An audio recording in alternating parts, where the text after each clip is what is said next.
Ce n'était pas la première et ce ne sera pas la dernière. La crise diplomatique qui a secoué les relations franco-italiennes la semaine dernière n'a fait que relancer le débat sur l'accueil des migrants en Europe.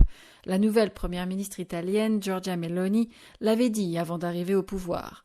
Elle ne veut pas que l'Italie assume seule l'arrivée de migrants sur le continent européen et elle veut plus de solidarité européenne en la matière. Il y a quelque temps, c'était la Grèce qui, à son tour, demandait de l'aide à Bruxelles pour gérer l'arrivée de rescapés qui tentent régulièrement la traversée depuis la Turquie. Ces deux pays, avec Malte et Chypre, ont d'ailleurs signé une déclaration commune le week-end dernier demandant la mise en place d'une solution au niveau européen. Quelle serait cette solution et pourquoi n'a-t-elle pas encore été développée ?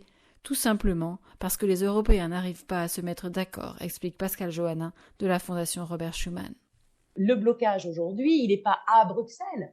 À Bruxelles, il y a un texte sur la table. C'est au Conseil où les ministres ont du mal à se mettre d'accord, puisque vous avez des gens qui veulent qu'il y ait un effort de fait, d'autres qui vous disent ah non, moi je peux pas le faire politiquement, machin, etc., ou qui le font sur des portions très congrues.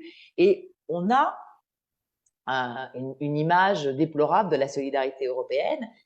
Le texte dont parle l'experte, c'est le nouveau pacte sur l'asile et la migration. Présenté par la Commission européenne en 2020, il doit encore être approuvé par les États membres.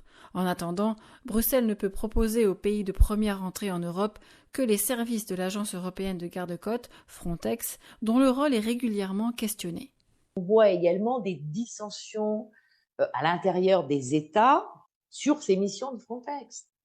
Parce que il y en a qui sont tout à fait preneurs et qui disent en effet on a besoin d'avoir cette agence pour être déployé là où on a besoin mais voilà, les missions et les moyens de cette agence font l'objet de discussions permanentes entre les États membres. Les discussions ont aussi lieu avec les pays tiers, comme le Royaume-Uni, avec qui la France a signé ce lundi un accord pour lutter contre l'immigration illégale dans la Manche. Les Britanniques verseront à la France plus de 72 millions d'euros pour l'année 2022-2023, qui serviront à financer le renforcement de la sécurité dans les ports.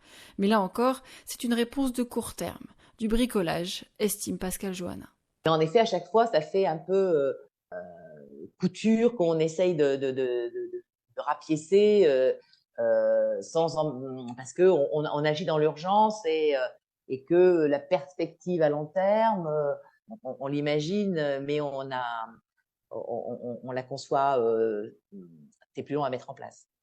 Interrogée sur l'ordre du jour des prochaines réunions du Conseil, la Commission a répondu qu'aucune date n'avait encore été fixée pour discuter de la question migratoire. L'Europe fait face à plusieurs autres crises et cette question pourrait donc encore une fois être reportée. Le 1er janvier prochain, c'est la Suède qui prendra la présidence tournante de l'Union européenne. Comme l'Italie, ce pays vient d'élire un gouvernement soutenu par l'extrême droite et l'on peut donc douter qu'il fera de l'accueil des migrants une priorité. À Bruxelles pour Midi 1, Sophie Muller.